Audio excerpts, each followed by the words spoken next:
إن الحمد لله نحمده ونستعينه ونستغفره ونعوذ بالله من شرور أنفسنا ومن سيئات أعمالنا من يهده الله فلا مضل له ومن يضلل فلا هادي له وأشهد أن لا إله إلا الله وحده لا شريك له وأشهد أن محمدا عبده ورسوله وصفيه وخليله بلغ الرسالة وأدى الأمانة ونصح الأمة وجاهد في الله حق جهاده حتى أتاه اليقين فصلى الله عليه وعلى آله وصحبه ومن سار على دربه واستنى بسنته إلى يوم الدين.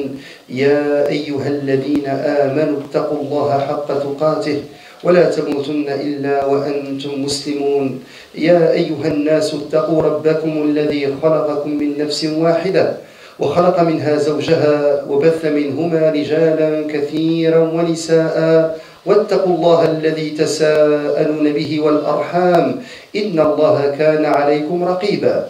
يا أيها الذين آمنوا اتقوا الله وقولوا قولا سديدا يصلح لكم أعمالكم ويغفر لكم ذنوبكم ومن يطع الله ورسوله فقد فاز فوزا عظيما. أما بعد Hayya Allah al-Jami', vous êtes tous les bienvenus à cette énième halaqa et qui va porter aujourd'hui sur un sujet assez insolite. Nous allons parler de foot. Et qui aurait cru qu'un jour on va se réunir un samedi soir pour parler de foot? Alors que dans le passé, on a critiqué le foot et ses grandes manifestations qui ne sont que l'illustration de l'opium du peuple. Et comment les masses musulmanes et autres sont distraites des enjeux les plus fondamentaux par des peaux d'animaux gonflés avec de l'air. Sauf que la question, bien entendu, c'est plus un ballon rempli d'air. Et c'est même pas des milliards de dollars. Maintenant, la Coupe du Monde, les États-Unis, le Mexique et le Canada seront les prochains.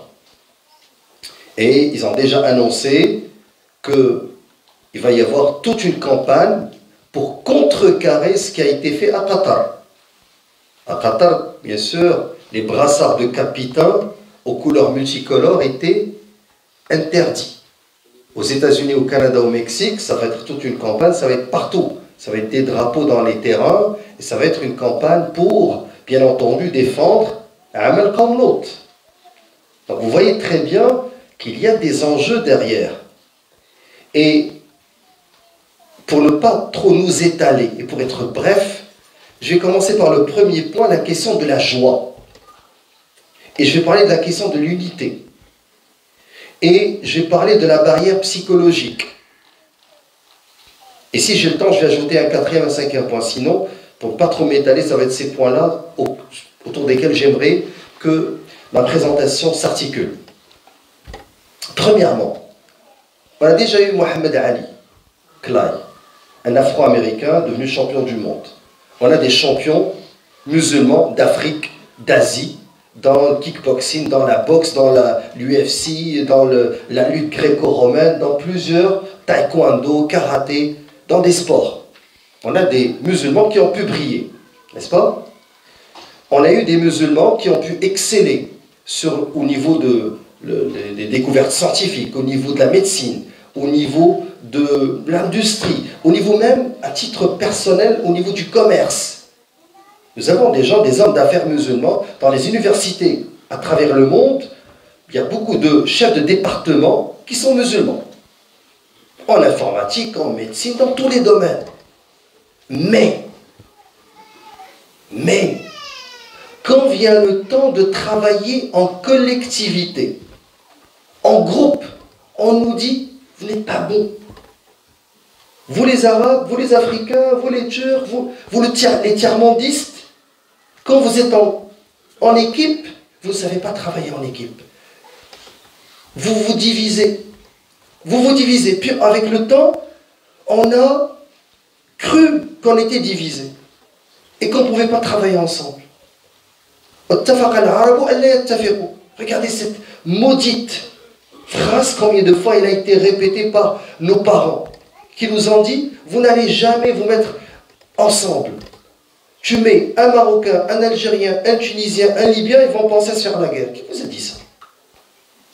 Mais les gens ont cru à cette parole-là. Et même au niveau du même pays, vous ne pouvez pas travailler ensemble. À moins qu'il y ait l'homme blanc, blond, qui peut peut-être vous diriger et vous amener à la victoire.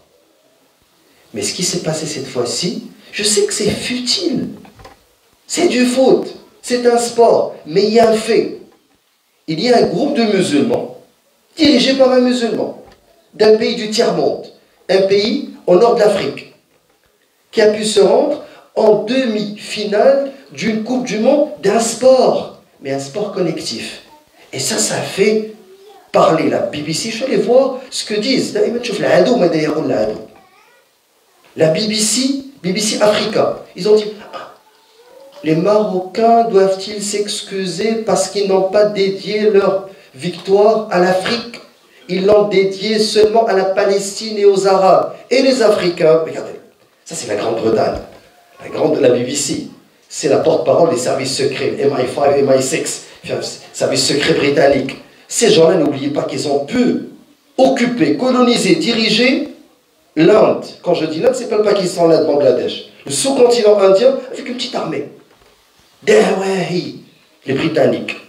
Quand j'ai lu ça, j'ai dit subhanallah. Regardez comment ils sont en train de travailler. Donc moi, le premier point, le plus important, il y a une barrière psychologique qui a été, non pas franchie, qui a été fracassée. C'est que les pays du Sud, les musulmans, j'ai dit les pays du Sud parce que même tout le monde est derrière cette équipe maintenant. Cette équipe ne représente plus le Maroc, on va s'entendre. Cette équipe-là, elle représente les opprimés. Aujourd'hui, à Gaza, il y avait des drapeaux marocains. Aujourd'hui, à Al-Quds, il y avait des drapeaux marocains partout. Et partout, en Afrique. C'est pas parce que les gens sont pour ce pays ou pour son gouvernement, on va le voir. C'est pas une question d'appuyer le gouvernement, loin de là. Mais c'est un groupe de gens qui le ressentent, qui sont représentatifs de gens qui se prosternent, qui prient, qui jeûnent, qui ont des principes, qui ont choisi d'arborer un drapeau palestinien, qui sont en train de remporter des victoires contre numéro 2 mondial, le vice-champion du monde, les Portugais, les Espagnols, et ça fait en sorte qu'il y a eu un élan de joie à travers les masses musulmanes. Ça, c'est le premier point. Bon. Le fait qu'une barrière a été brisée. En tant que groupe, dans tous les domaines, on est capable. Et je l'ai dit plusieurs fois, j'ai dit, subhanallah, cette bâtisse, ce centre communautaire islamique, a été acheté à 1 million cash en 10 jours. Parce que vous avez été capable. Quand les gens se sont mis ensemble, ils ont pu réaliser cet exploit. Et combien d'écoles on aurait pu faire, combien de projets on aurait pu faire quand on travaille ensemble. Yadullahi ma'al jama'a. Mais si chacun travaille seul, on n'avancera pas. Et regardez le petit Maghreb. Une petite boucherie, un petit salon de coiffure, un petit café. Tant qu'il n'y a pas des corporations, tant que les gens ne vont pas mettre leurs fonds, leurs capitaux ensemble et créer des entreprises par action, nous n'allons pas sortir de cet individualisme, cet égoïsme qui nous étrangle, qui ne nous laisse pas, subhanallah, prospérer. Dans tous les domaines, ad-da'wa. Comment se fait-il qu'il y a quelque temps, à chaque semaine, même 2 fois des fois, chaque semaine, 2 conversions, des gens qui viennent se convertir. Ce n'est pas l'imam, ce n'est pas moi qui va les chercher, c'est vous. Ce sont les musulmans. C'est lui et elle et l'autre qui font da'wa et donc, premier point sur lequel j'aimerais insister, c'est qu'il y a une barrière psychologique qui a été franchie. En tant que collectivité, nous sommes capables de faire autant que les individus. Parce qu'on pouvait avoir un musulman qui réussit, mais pas des musulmans. Deuxième point. L'entité sioniste. Je ne prononce pas le pays parce que je ne le reconnais pas. L'entité sioniste a mis beaucoup de pression pour que cette Coupe du Monde soit la Coupe du Monde de la normalisation. Ils ont affrété 6 vols de Tel Aviv à Doha. Ils ont envoyé une délégation diplomatique. Ils ont envoyé quelqu'un pour préparer de la nourriture cachère dans un hôtel. Je J'ai fait une petite recherche, allez voir comment ça s'organise. Et ils ont donné comme consigne diplomatique, ils ont dit, soyez discrets, ne sortez pas de drapeau israélien. C'est pour votre sécurité, parce qu'ils savent que les masses sont pour la Palestine. Maintenant vous allez me dire, Ya Cheikh, takallamna ala tawhid. Bien sûr, tawhid c'est awalan wa akhiran. Mais au niveau des causes, il y a une cause qui est centrale pour la Oumma. Moi je vous le dis dès maintenant. Il se peut qu'un cheikh vous parle de tawhid, qu'il est contre la mixité, qu'il est tout ce que je prêche à longueur d'année. Mais quand tu lui parles de la Palestine, tu te dis Allah, et tu le trouves, peut-être que notre gouvernement a bien fait de normaliser. Si tu commences à tenir ce discours, sache que c'est un vendu. Parce que la Palestine, Al-Qadiyya al-Palestinienne, la Palestine n'est pas l'affaire des Palestiniens. Ce n'est pas l'affaire des Arabes. C'est une cause contre le système mondial. Et quand les associations altermondialistes, de gauche, anarchistes, communistes et autres qui ne sont pas des musulmans, quand ils te disent qu'il faut être strict au niveau de cette cause parce qu'ils ont une bonne lecture, celui qui a donné la promesse, Ouad Balfour, c'est la Grande-Bretagne. Lord Balfour qui a donné la promesse. Le premier pays à reconnaître, c'est l'URSS. Je parle d'Israël. Le pays qui leur a donné la bombe nucléaire, c'est la France. La technologie nucléaire.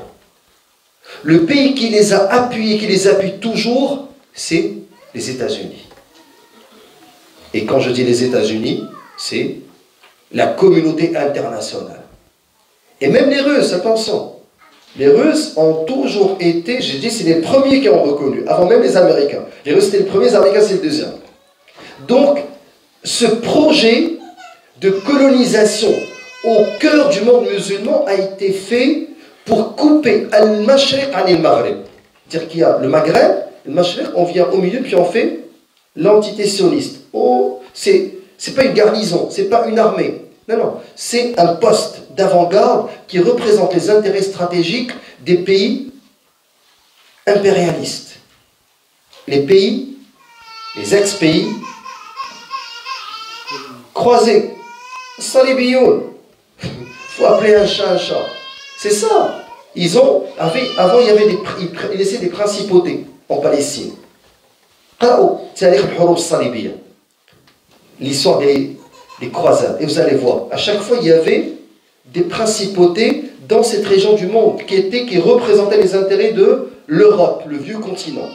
Et ça a continué avec cette entité. Mais qu'est-ce qui s'est passé? Il y a une vidéo qui a été vue par 5 millions et quelques, où un supporter saoudien a dit à un journaliste israélien, ça a été rapporté par l'AFP, l'agence France Presse, il lui a dit: il n'y a pas d'Israël ici, il n'y a que la Palestine. Vous n'êtes pas les bienvenus. Cette vidéo a été vue par 5 200 000 à travers le monde. Et ce qui s'est passé, c'est que cette équipe nationale du Maroc, après les grandes victoires qu'elle a pu avoir, ils ont commencé à brandir au niveau individuel des drapeaux palestiniens. Puis c'est toute l'équipe, quand ils ont battu l'Espagne, qui a mis le drapeau palestinien. Ça, c'est un message très fort, parce que le gouvernement a normalisé, et que pendant cette semaine, il y avait des pourparlers pour accélérer la normalisation. Normalisation militaire, normalisation culturelle, normalisation commerciale, à fond. Ils sont en train de travailler cette semaine, pas la semaine dernière. Mais ces jeunes-là ont eu le courage de montrer un drapeau et dire: nous défendons cette cause. Et je vais publier une vidéo dans laquelle des sionistes en France et en Europe ont dit: comment se fait-il que les services secrets marocains ont laissé cela, n'ont pas arraché ces drapeaux? Et on sait très bien qu'ils sont présents. Et là, c'est mon troisième point. Certains chouyours, écoutez-moi bien ce troisième point-là. Certains chouyours, ils ont dit: as-sujudu, le fait de se prosterner, sujud ash-shukr, pour la gratitude, le remerciement. Makrouhun inda al-malikiyya. Les malikites ont dit c'est makrouh. Ok, et le rukou' pour un homme, ma hukmuhu? Mas'ala fiha nadar. On n'a jamais entendu parler de rukû pour un homme. Mais pour sujoud, quand quelqu'un marque un but, ils ont dit bid'a, haram. Subhanallah. Après, ils pleurnichent. Les masses ne nous écoutent pas. Mais ils ne vous écoutent pas.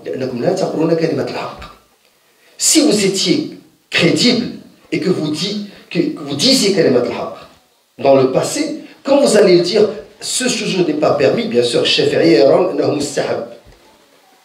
Cheikh l'Islam Ibn Taymiyyah, Ibn al-Qayyim, l'imam San'ani, et moi j'ai répondu à l'un d'eux avec toute une série de preuves, et le prophète l'a fait pour remercier. Maintenant ils ont dit au niveau du foot, Cheikh l'Adawi, en l'Égyptien, on lui a posé la question. Ils ont dit un joueur qui se prosterne, est-ce que c'est permis? Est-ce que c'est makrouh? Il a dit ce joueur, on devrait normalement le remercier pour son geste. Parce que vous comprenez bien ce qui se passe au niveau mondial. Tout le monde regarde cet événement. Et les gens, ils marquent, ils font une croix. Ok? D'autres, ils marquent, ils font c'est moi, I'm the best. Et d'autres, ils se prosternent par humilité. Ils disent si j'ai réussi cet exploit, c'est grâce à Allah subhanahu wa ta'ala. Le message est très fort. C'est une da'wah qui n'a pas besoin de parler. Tu passes un message. Chaque fois qu'il fait sujoud, les gens comprennent que cet homme-là attribue ce geste, cette victoire, à Allah subhanahu wa ta'ala. Maintenant, ils ont dit, mais au niveau de la awra, l'imam Ibn Qayyim, Cheikh l'Islam Ibn Taymiyyah, Ibn Hazm, ont expliqué, et c'est l'avis de Cheikh Ibn Uthaymin, c'est l'avis de Cheikh Ibn Baz, Ibn Jibril parmi les contemporains, l'imam Shawkani, je parle des contemporains, ils ont expliqué la yushtarat lahu shart. Il n'y a pas de condition. La istiqbal al-qibla, se tenir vers la qibla, ni le wudu, ni satr al-awra. Même la femme, elle peut le faire sans hijab. Je ne dis pas dans l'extérieur, bien sûr. Hijab. Moi, je parle chez elle. Elle est chez elle, elle veut remercier Allah subhanahu wa ta'ala pour. Elle vient d'apprendre une nouvelle, elle n'a pas à aller chercher le hijab pour faire sujoud. Ok? Alors, maintenant, pourquoi je parle de ça? C'est que ces jeunes-là qui ont fait ce sujoud et qui ont brandi ces drapeaux sont allés à l'encontre de ce qui est véhiculé par leur gouvernement, qui est pour la normalisation. C'est que les stades de foot, dans les années 80, dans les années 90, 170, 60, 50 avant, étaient un endroit instrumentalisé par les gouvernements pour que les gens aillent là-bas crier, décompresser, se défouler, puis revenir dormir chez eux. Chaque dimanche, les masses s'en vont là-bas, crient, hurlent. Puis tu as le Real contre le Barça, tu as l'Ahli contre le Zamalek, tu as le Wydad contre le Raja, donc des équipes qui sont dans tous les pays du monde, on va trouver ça. Et les gouvernements laissaient ces gens-là crier et revenir chez eux. Mais qu'est-ce qui a changé? Ce qui a changé, c'est ces réseaux sociaux. C'est que maintenant, les foules, quand ils prononcent des slogans, c'est relié dans les réseaux sociaux. Et tout le monde, pas seulement ceux qui sont dans le terrain, qui peuvent écouter les masses dire Palestine, la Palestine. Donc ça, c'est devenu plus que ce qui se passe dans les mosquées. Parce que dans la mosquée, il y a peut-être 1000 personnes qui vont prier, 2000, 3000, 4000. Mais dans un terrain, tu en as 80 000 personnes et tout le monde est en train de filmer. Et les slogans qui sont dans les terrains sont assez représentatifs de la voix du peuple. Et on voit très bien que les peuples ne veulent rien savoir de la normalisation, même si leur gouvernement veut normaliser. Je ne sais pas si vous avez compris ce point. Et certains chouyours n'ont pas vu ça. Ils disent, ah mais ils sont dans l'égarement, et dans la distraction. Ya Akhil Karim, ça me rappelle quand la révolution du printemps arabe a commencé. Certains chouyours ont dit, ah mais il y a des femmes et des hommes, mais il y a de la mixité, ils ne prient même pas. Puis l'un d'eux, il est parti voir, il a trouvé Cheikh en train de faire khutbah al-Jumu'ah, et tout le monde qui prie. Et ad-da'wa ila Allah, il est revenu voir son Cheikh, il dit, Cheikh, je suis allé le voir là-bas, vous m'avez dit, c'est des gens qui ne jeûnent pas le ramadan, qui ne jeûnent même pas, qui ne prient même pas. J'ai trouvé que c'est des gens qui prient. Il a dit, Abounaï, c'est ce que j'ai vu à la télé. Cheikh, il regarde la télé officielle du gouvernement, puis il vient sur le minbar et il dit aux gens, n'allez pas, c'est fitna. Et quand ces élèves sont allés, c'était en Égypte, sont allés sur le terrain, ils ont vu autre chose. Donc, Le troisième point que je suis en train d'aborder, c'est cette question de comment instrumentaliser, récupérer ces événements. On ne peut pas en tant que du'at ilallah subhanahu wa ta'ala, en tant que prédicateur, vous êtes tous du'at ilallah, ballighu anni walau aya, transmettez de moi ne serait-ce qu'un verset.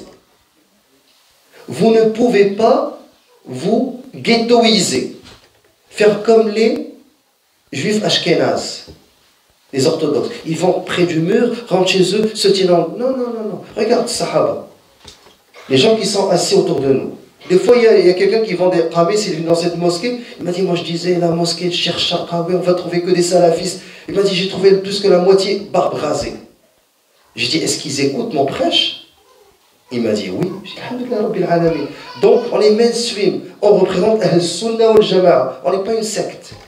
C'est ça le plus important. C'est que notre message arrive, non pas aux oreilles, mais au cœur des musulmans. Et vous tous, c'est ce que vous devez faire. Quand il y a un regroupement, ne te dis pas non, c'est un groupement, fais fitna. Non, si toi, tu es capable d'influencer, rentre là-dedans.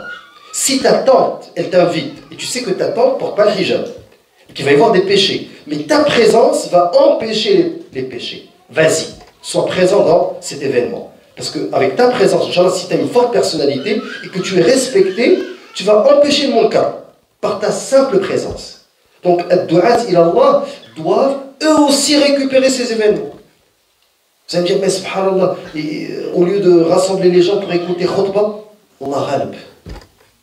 Les gens ne vont pas se réunir 80 000 pour écouter khutbah. Mais ils vont aller regarder un match de foot. Là, tu rentres et tu fais ad-da'wa ilallah. Quand ils font une manifestation pour la Palestine, c'est les imams qui doivent la guider. Quand ils parlent de leurs frères et sœurs opprimés en Syrie, c'est les imams qui doivent la guider. Donc on doit être sur le terrain et non pas... Il y a des gens qui se parlent, il est déconnecté. Moi je suis avec l'élite. Je ne daigne pas écouter puis regarder ce que font monsieur, madame, tout le monde. As-sahaba radiyallahu anhum n'étaient pas comme ça. Ils vivaient avec la masse. Pour la guider, pas pour... C'est pas pour niveler vers le bas. Non, non. Tu veux tirer les gens vers toi.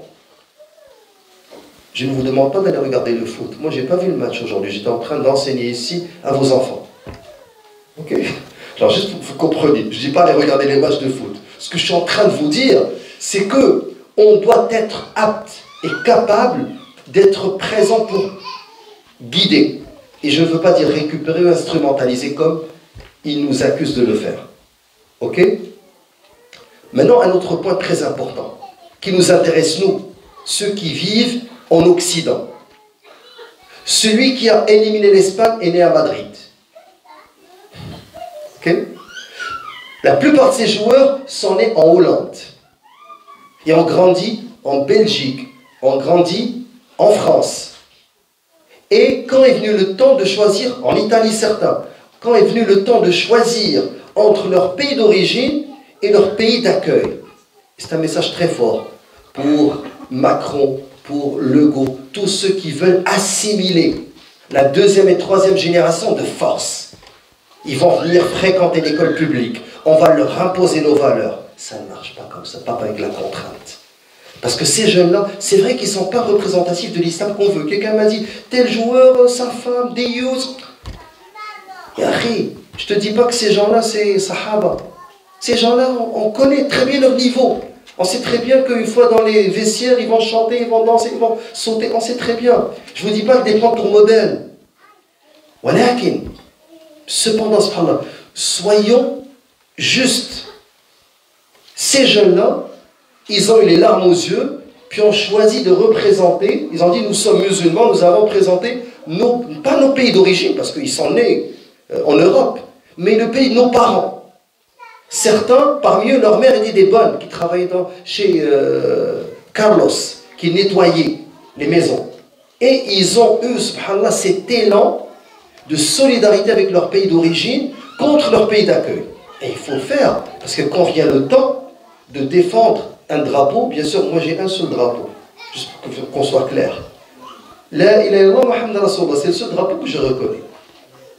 Mais ce que je suis en train de vous dire, c'est que ces jeunes-là, quand est venu le temps de défendre, ils ont vu dans ces drapeaux-là nationaux, c'est une extension de la grande Ummah. Et ce qui s'est passé aujourd'hui, comme je vous ai dit, tout le monde est réuni, non pas autour d'un drapeau marocain, non, autour du fait qu'il y a une équipe de musulmans, certains disent d'Africains, d'autres disent d'Arabes, l'essentiel c'est des musulmans pour moi. Ou, pour ceux qui ne sont pas musulmans, une équipe d'opprimés, du tiers-monde, du Sud, de ceux qui n'ont pas les moyens et qui arrivent à rivaliser avec les grandes équipes. Donc, l'assimilation des deuxième et troisième générations est un échec. Et sera un échec, Inch'Allah. Ça ne veut pas dire que vous devez envoyer vos enfants dans les écoles publiques et dormir sur vos deux lauriers. Non, non, non, je ne dis pas ça. Mais je dis même pour ceux qui les ont envoyés et qui n'avaient pas les capacités intellectuelles d'instaurer chez leurs enfants un sens critique. Même ceux-là, subhanallah, Allah subhanahu wa ta'ala a guidé leurs enfants à faire soujoud, à jeûner, à prier, certains à faire le Coran. Et ça, subhanallah, c'est un point qui est très important. C'est que Din Rabbil Alamin Mansour, cette religion, elle est victorieuse. Et ça devrait normalement nous remplir tous de joie, de voir que l'islam est en train de revenir, non pas seulement chez les spectateurs, mais chez les joueurs, chez tout le monde. Et ça, c'est un point, subhanallah, qui devrait nous remplir de fierté. Bien entendu, la vraie victoire, c'est pas battre l'Espagne, c'est récupérer Ceuta et Melilla. La vraie victoire, c'est pas battre le Portugal, c'est que l'Andalus, Saoud, Inch'Allah, il est l'islam. La vraie victoire, c'est pas s'arrêter à Poitiers. Mais c'est, vous comprenez, c'est Inch'Allah, Roumiya, comme l'a prédit le prophète, alayhi salatu wassalam. Mais, les kulli maqamin maqal. Pour l'instant, on est en train d'analyser un fait qui peut apparaître insignifiant au niveau de l'histoire. Quand on va écrire l'histoire, c'est un fait insignifiant. Ce n'est pas les musulmans qui ont résisté à Gaza ou les Afghans qui ont pu battre l'OTAN. Des faits incroyables qui sont passés à l'histoire. On parle de foot, mais il faut quand même tirer quelques leçons. J'espère, as'alullah an akuna muwaffaqan fima qult. Subhanakallah wa bihamdik, ashhadu an la ilaha illa anta, nastaghfiruka wa natubu ilayk.